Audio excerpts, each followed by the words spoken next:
به نام خدا. سلام عرض میکنم خدمت شما دوستان عزیز، همراهان گرامی کانال شهر خورشید. میلاد رضایی هستم و خیلی خوشحالم، خدا رو شاکرم که تونستیم بالاخره به صورت تصویری در خدمت شما عزیزان باشم. انشالله از این به بعد برنامه ها و ویدیوها تصویریه. حالا تو یک جلسه لایو یه چیز خلاصه‌ای میذاریم، با هم مفصل صحبت میکنیم، بیشتر آشنا میشیم برای دوستانی که از قدیم بودن. بریم سراغ تحلیل. دیروز من خدمتتون عرض کردم سفر پاپ به ترکیه و امروز به لبنان اصلا طبیعی نیست. این سفر رو در راستای اتفاقاتی در نظر بگیرید که بعدش رخ میده. یعنی اومدن یک مراسمی که 1700 سال پیش رخ داده رو بیان دوباره بازسازی کنن، گرامی بدارن به قول خودشون. تو این مراسم در گذشته امپراتور روم میاد، چون به قول معروف اعتبارش به خطر افتاده بود، میاد مسیحیت هم داشت گسترش پیدا میکرد و نیاز به نیرو داشت، بخواست همه امپراتوریش یک دست بشه، یک پارچه بشه و دچار جنگ داخلی نشه. میاد آمیزه های کفر آلود و برمیداره، شرک آلود، با اون خاخام های یهودی اینو قاطی مسیحیت میکنه، یک مسیحیت جدیدی میسازه. کلیساهای مختلف اون کشیش هاشو دعوت میکنه، اونهایی که میتونست بخره خرید، اونهایی که نمیتونست حذف میکنه، خریداری شده ها و کشیش هایی که همراهی میکنن و با این آموزه های جدید میفرسته به کل مناطق حالا مسیحیتی که امپراتوری خودش جا افتاده. بعدش میاد نیروهای جدید جذب میکنه، مثل اون جنگ صلیبی که شما شنیدید. قبلترش اولین بار این آقا راه میندازه، نیروهاشو میاره تو شرق جنگ راه میندازه. حالا داستانش طولانی، کنستانتین معروف. امروز اینها پاپ آمریکایی دوباره اومده تو منطقه ما و به اسم گرامی داشت مسیحیت و متحد کردن جهان مسیحیت تمام نیروها، کشیش‌ها یا اون نیروهای ارشد کلیسا رو از مناطق مختلف دنیا جمع میکنه، به غیر از ارتدوکس روسیه. غیر از اون همه رو جمع میکنه، میگه ما باید وحدت داشته باشیم. کجا؟ در مقر مرکز یک پایتخت اسلامی در ترکیه که اسلامی هست بالاخره در ظاهر، و بعدم لبنان. میاد اونجا بحث رو مطرح میکنه، ما باید دوباره با هم دیگه یکی بشیم، یک پارچه بشیم و بتونیم علیه محور شرق متحد بشیم. این پاپ برخلاف پاپ قبلی که سعی میکرد از سیاست و نظامیگری دور باشه، علنا میگه من پاپ ناتو هستم، براش فرقی نمیکنه. و خدمتتون عرض کنم که امروز هم سفر به لبنان داشت. حالا خیلی از دوستان شاید در مثل حالت فکریشون مانند گذشته باشه. در دهه 70-80 شمسی خودمون، شما اگر می اومدید در مورد کانونهای قدرت، فراماسونری یا چیزایی از این دست صحبت میکردی، بهت انگ توهم توطئه میچسبوندن، و میگفتن آقا این سواد نداره، داره یه چیزی میبافه. یک دنیای رویایی به قول معروف کلاسیک تو ذهنشون بود که همه چیز بر اساس قوانینی هست که تو احزاب هست میچرخه، هیچ چیز پشت صحنه نیست. کی اینا رو باب میکرد؟ غربی ها اینو باب میکردن، سعی میکردن اینو به قول معروف در سیاست ما بین مردم پخش کنن و موفق هم شده بودن. سالها شما اگه میومدی حرف میزدی میگفتن آقا این چون سواد نداره داره داستان میبافه. اما امروز دیگه اینجوری نیست. بسیاری از اون کانون‌های پشت پرده قدرت اومدن بیرون، دیده شدن، فراماسونی‌ها شناخته شدن توسط خودشون. عملاً دارن میگن ما بر اساس ایدئولوژیکی که داریم میخوایم دنیا رو بیایم سیاست خودمون تغییر بدیم، دنیا رو بیایم دوباره بازسازی کنیم. میگن دانشگاه‌های ما در لوژهای فراماسونری قرار رهبران آینده رو تربیت کنه. اینها رو رسما دارن میگن، چیزی نیست که من از خودم در بیارم یا شما نشنیده باشید. خب تو این دنیا، تو این اتفاقاتی که الان داره میفته، پاپ اومده تو منطقه ما. قطعا مطمئن باشید دوباره لشکرکشی خواهند کرد تو منطقه ما، تجمع نیرو اینجا خواهد بود. من یه مثال واسهتون بزنم. سال 2021 مصری ها اومدن به مناسبت افتتاح موزه جدید فراعنه، یعنی اون تابوت های فرعون هاشون رو جابجا کردن با یک مراسم خاص، یک مراسم به شدت ماسونی، در ادامه مراسم سال 2012 المپیک لندن یا مراسمی مانند اون که تو این سالهای گذشته برگزار شد. توی مصر اینو اتفاق و رقم زدن. کارشناسا اومدن در اون مورد صحبت کردن، اساتید صحبت کردن، نمیخوام واردش بشم. اما بعد از اون چه اتفاقی افتاد؟ بعد از اون چند تا اتفاق مهم افتاد. اول دوره کرونا بود، اینها اومدن پایان کرونا رو اعلام کردن. بعد جنگ روسیه پیش اومد، یعنی اوکراین رو انداختن به جون روسیه، تا آخرین لحظه هم بردن جلو و اینو ادامه دادن. خب میخوام بهتون بگم این اتفاقات دست کم نگیرید، اصلا دست کم نگیرید. اینها بی دلیل نیست، اینها پشت پردهشون بسیار بسیار نمادین کار میکنن، براشون مهمه که شناخته بشن، چون قدرت های پشت پرده هستن میگن ما با نماد خودمون رو معرفی میکنیم. سفر امروز پاپ به منطقه از همین جنسه. پاپ آمریکایی که طرفدار ناتو، مسیحیت رو داره جمع میکنه، متحد میکنه، میخواد به محور شرق حمله کنه. اینجا دو تا نکته مهم پیش میاد. اول، نیاز هست که تجمع در منطقه غرب آسیا یا خاورمیانه باشه، تجمع بحران ها. حالا در مورد ایران و سیاستی که ایران در پیش گرفتم صحبت میکنم ادامه. اما آمریکا نیاز داره برای که این اتفاق رقم بزنه، اول ایدئولوژیک بیاد وارد بشه. تو تحلیل قبلی اگر ندیدید حتما برید ببینید، تحلیل بسیار مهمیه، لینکش آخر این تحلیل میذارم، حتما برید ببینید. حالا نمیخوام اونو تکرار کنم، اونجا کامل توضیح دارم. اما نیاز داره که از محور ایدئولوژیک هم وارد ماجرا بشه، یعنی جهان مسیحیت رو بیاره وسط. این شوخی نیست. برای اینکه این کارو کنه دو تا کار باید انجام بشه. اول، تکلیف ونزوئلا روشن بشه، یعنی آمریکا یا باید ولش کنه بره بیرون یا از طریق نظامی بیاد اینو حلش کنه. و بعد در محور شرق چین هم باید تنش افزایش پیدا کنه. چرا؟ چون میگن کل محور شرق محور شیطانی هست و دروازه این محور شیطانی ایران یا منطقه خاورمیانه است و از اینجا ما باید وارد بشیم بتونیم کارها رو جلو ببریم. خیلی مهمه به این نکته دقت داشته باشید. حالا اینها برای اینکه این کار انجام بدن، از کردم کار ونزوئلا رو که تمام کنن و چین تمام کنن، باید بیان تجمعشون توی منطقه ما بذارن. ما هم بیکار نمیشیم، ایران هم بیکار ننشسته. تحلیل امروز ما بیشتر در مورد همین ایرانه. میخوام سیاست‌های تقابلی ایران رو صحبت کنم. ببینید، بعد از شهادت سردار سلیمانی عزیز، ایران رفتارهای تهاجمیش رو شروع کرد و رهبری عملاً اومد گفت خونبهای شهادت ایشان اخراج هژمون آمریکا از منطقه است. ما غیر از اون خونبهایی نمیشناسیم. اخراج هژمون آمریکا از منطقه یعنی چی؟ یعنی ایران میخواد بیاد یک هژمون در منطقه تأسیس کنه. شما وقتی یک نظم رو به هم میزنی نیاز داری نظم جایگزینش رو منطقه بیاد بذاری سر جاش. اگه نذاری اون نظم دیگه کارهای خودش رو از دست میده، یعنی میشه یک به قول معروف آشوب سراسری. خب حالا رهبری اومد گفت اخراج هژمون آمریکا، خونبهای شهید سلیمانی و شروع شد. اونجا کارهای تهاجمی ایران شروع شد. 7 اکتبر آغاز شد در پاسخ به اقداماتی که آمریکا و اسرائیل نوچش تو منطقه میخواست انجام بده. بیاد به لبنان حمله کنه، به سوریه فلسطین حمله کنه و بیاد جلو. در تحلیل ها من چندین بار عرض کردم اصلا کرانه نوار غزه بحران اصلی نیست. اسرائیل میخواد دست بذاره روی کرانه باختری، مشکل اصلی اونجاست. تحلیل دیروزم عرض کردم، گفتم 3 تا مراسم مهم ماسونی یا مراسم دینی خاص، ایدئولوژیک خاص برگزار میشه. یه دونش پاپی که اومده ترکیه، بعدیش مراسم نابودی مسجد الاقصی و ساخت معبد سلیمانه. مراسم سومی که یک مراسم خیلی خاص است، اینا میان از همون دجال خودشون یا رهبر جهانی خودشون پرده برداری میکنن. یعنی شما اگر میخواید نگاه ضد دینی داشته باشید، نگاه غیر دینی داشته باشید، لایق هم به این موضوع نگاه کنید، اینها قرار یک رهبر جهانی از تو خود فراماسونیشون بیان معرفی کنن، اون رهبر رو بردارن بیارن در دنیا به عنوان رهبر دین و دولت واحد جهانی معرفی کنن. این میشه مراسم سوم. در مورد مراسم معبد سلیمان و این مراسم سوم من به صورت غیر ایدئولوژیک هم قطعا میام تحلیل میذارم. حتما عجله نکنید، بذارید یکم اتفاقات جلو بره. برای که اون اتفاق رخ بده و به مراسم دوم برسید، شما نیاز دارین، یعنی غربی ها نیاز دارن که یک ارتش صلیبی علیه ارتش اسلامی ایجاد کنن. ارتش اسلامیشون که میگن ایرانی ها هستن دیگه، خودتون میدونید ایران و یارانش در محور مقاومت هستن. ارتش صلیبیش که قرار ایجاد بشه همون ناتوی هست که حالا با کشورهای منطقه قاطی پاتی میکنن یا ائتلاف ازش میکشن بیرون.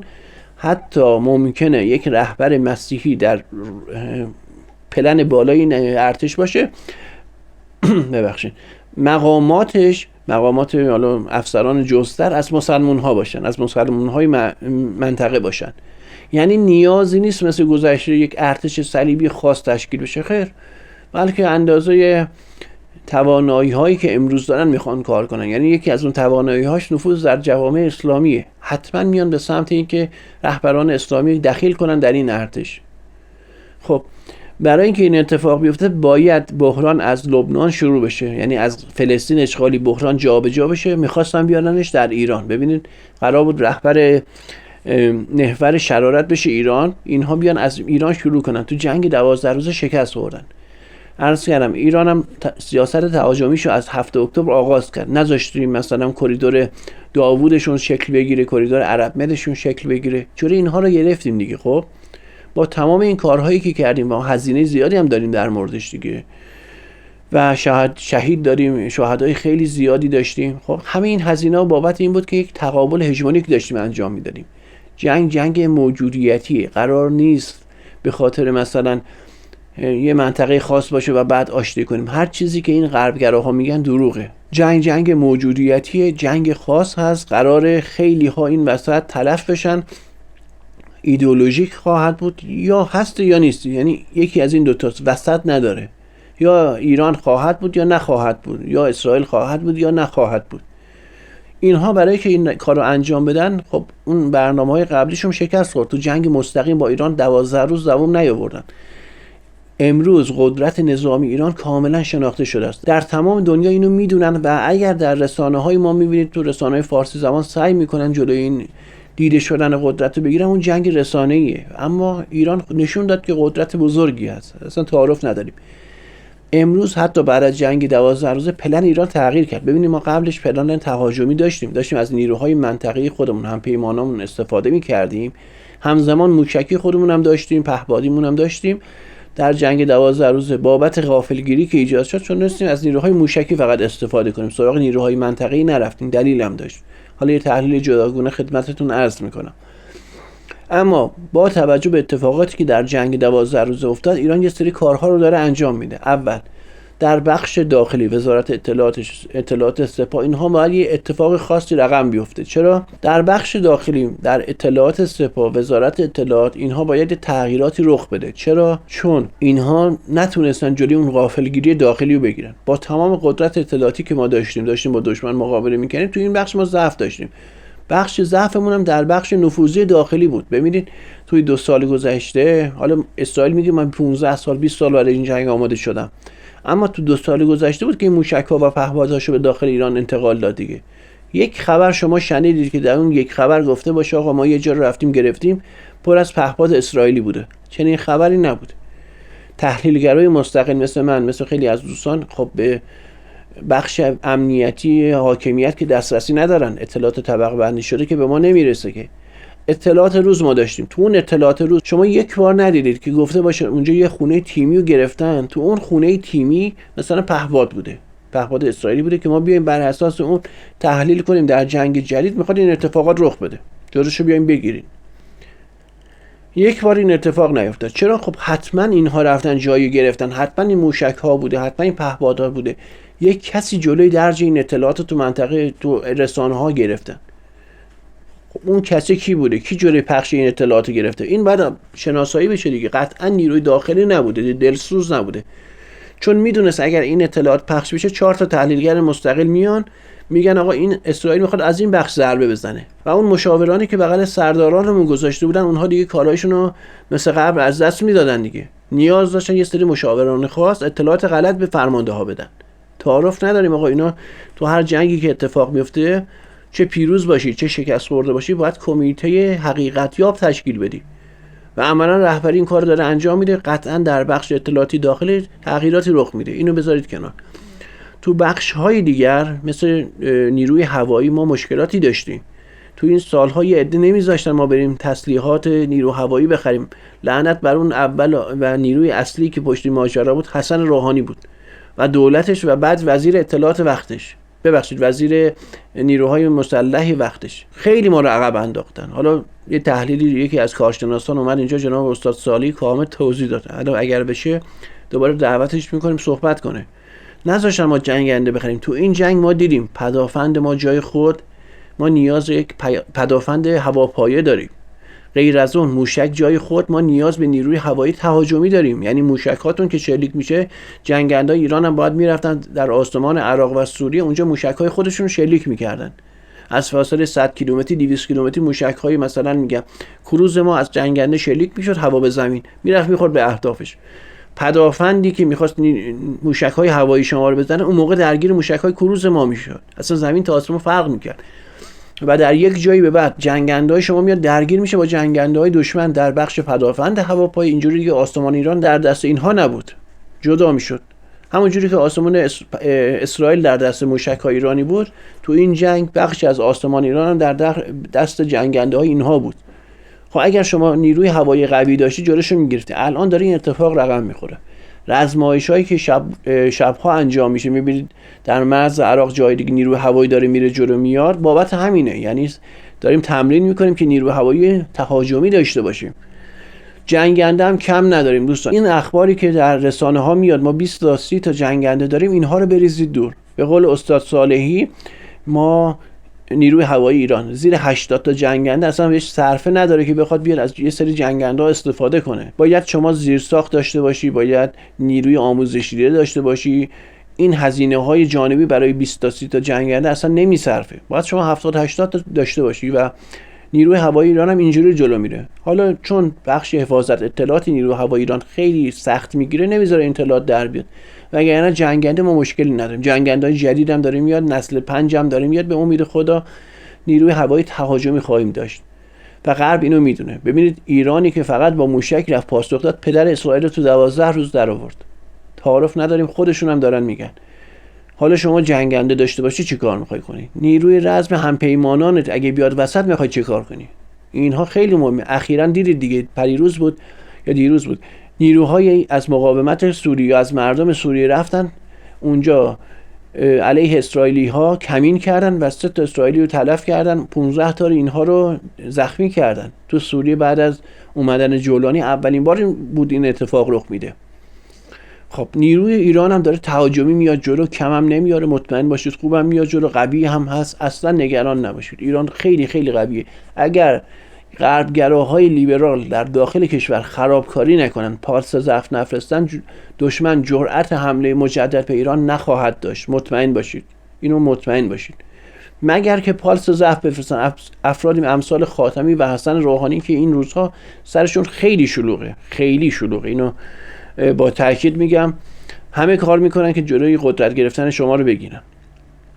اینها نمیخوان بزنن ایران قوی باشه و قدرتش نمایش داده بشه و مردم اینو باور کنن. چرا؟ چون نون سفره هایی که برای اینها پهنه از مذاکره داره میاد بیرون. یعنی اینها مشروعیت سیاسیشون روی مذاکره با غرب. اگر مذاکره از اینها بگیره، اینها هیچی ندارن. کارنامه چی داره؟ پزشکی آقای حسن روحانی چه کارنامه‌ای داره؟ تیم چه کارنامه‌ای داره؟ پزشکیان هم همینجور. خب کارنامه خاصی که نداره که الان بیاد بگه من مثلا این کار کردم، عسکر مر ساختم، اون کار کردم، فلان کردم. هیچ. فقط میگه من رفتم مذاکره کردم، مذاکره شکست خورد، با سر خوردیم زمین.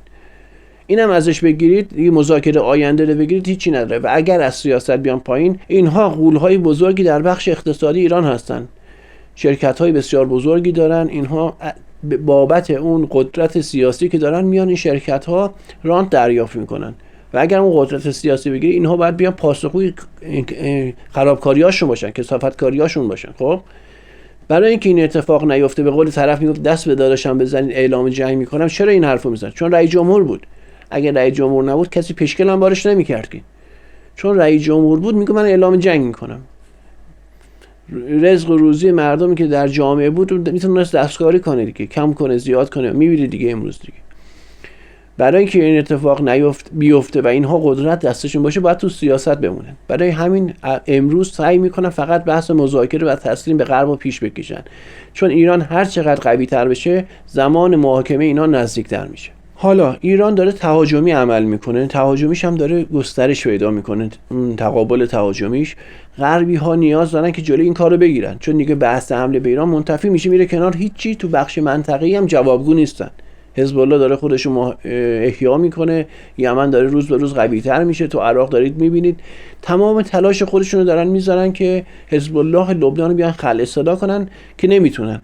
پس این سفر پاپی که انجام شد بابت اینه بیاد یک شبه جنگ داخلی در لبنان راه بندازه حالا و بعد سعی کنه حزب الله رو تضعیف کنه. اونجا شروع میشه اقدامات بعدیشون. اقدام بعدیشون چیه؟ ورود نیروهای سوریه به عراق در قالب یک پاکسازی گسترده منطقه‌ای در سوریه، اردن، ترکیه، بخشای از ترکیه، عراق و حتی عربستان.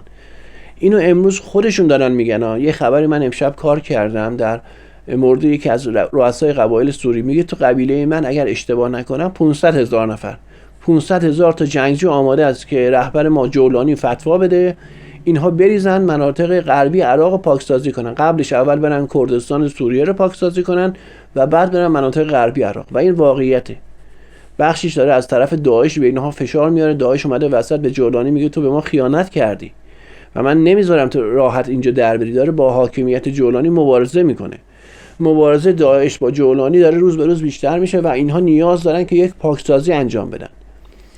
بخشی از اون اتفاقاتی که پاپ تو منطقه سفر کرده بابت همینه که بتونن در سوریه مجوزی به اینها داده بشه پاکسازی‌های گسترده انجام بدن و بعد بیان سراغ شیعیان. اول هم سراغ شیعه نمیان، چون رفتن سراغ علوی‌ها ضربه خوردن و کردها اومدن جلو، دیدن اگر ادامه بدن کردها میان بخشای زیادی از اون چیزهایی که اینها دارن رو میگیرن ازشون. به همین دلیل سر ته ماجرا رو به هم آوردن، رفتن سراغ تقابل با کردها. فعلا تقابل نرمه، تونستن یه سری جاها رو پس بگیرن از اطراف حلب. حالا الان دارن میگن ما فتوا میدیم و میریزیم اونجا رو پاکسازی میکنیم، کردها کافرن و پاکسازی بشن. راست میگه. پس اول سراغ شیعه نمیرن، میرن سراغ کردها، بعد میان سراغ شیعیان و کسای دیگه. اول سوریه باید یه پاکسازی اساسی بشه، بعد اردن، بخشایی از مصر، عراق، حتما ایران میخوان بیان به قول خودشون، ترکیه و عربستان. این اتفاقات از کجا باید رقم بخوره؟ از اسرائیل و آمریکا و اون ائتلاف عربی که اینها میخوان راه بندازن به اسم ائتلاف داوود. قبلا تا حالا هر چی ائتلاف راه انداختن شکست خورده، حالا میخوان سعیشون رو مجدد انجام بده. تمام این ماجرایی که تعریف کردم ختم میشه به اینجا. یعنی این حضور پاپ اولین مراسمی هست، مثل مراسم تابوت هایی که مال فراعنه بود و مراسم مثل اون زیاد بوده.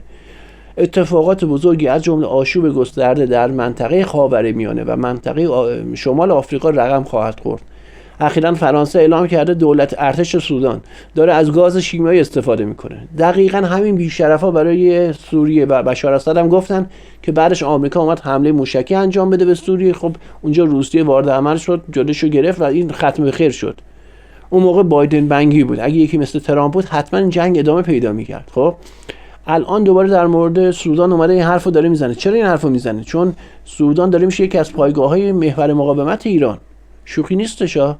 ایرانی که اینها به قول خودشون مهار شده بود، بعد از انقلاب جنگ شده بود، اومدن اینو مستهلکش کنن. اول بیان با حمله نظامی نابودش کنن، بعد گفتن با استحاله داخلی اینو نابود میکنیم. امروز ایران یک هژمون شده.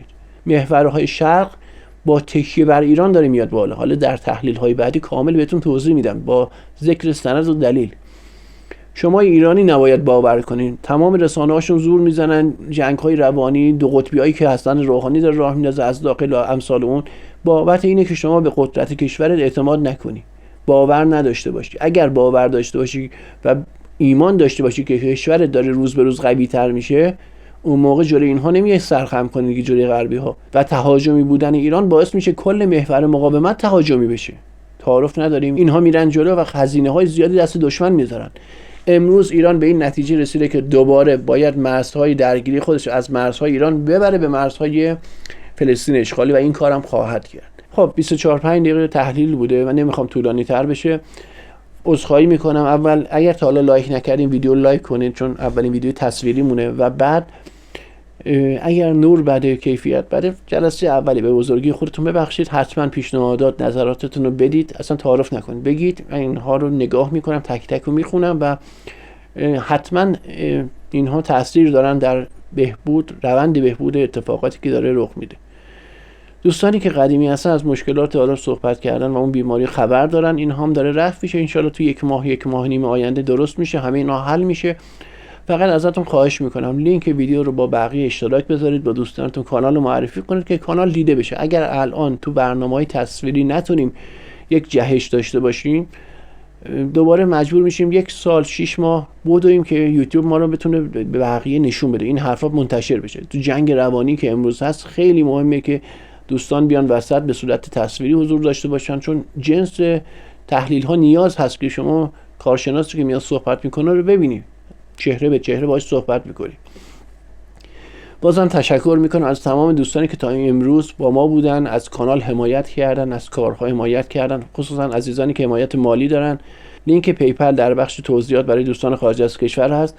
این راهی که ما داریم میریم راهی هست که همه با هم داریم میریم، جدا نیست. یعنی من کار اصلیم کار رسانه نیست دیگه. شب که میشه از سر کار میای خونه، میایم تازه کار رسانه رو آغاز میکنیم. با هم دیگه میریم جلو. ان شاءالله ببینیم این خانواده شهر خورشید به کجا خواهد رسید. خیلی دوستتون دارم. یا علی، خداحافظ.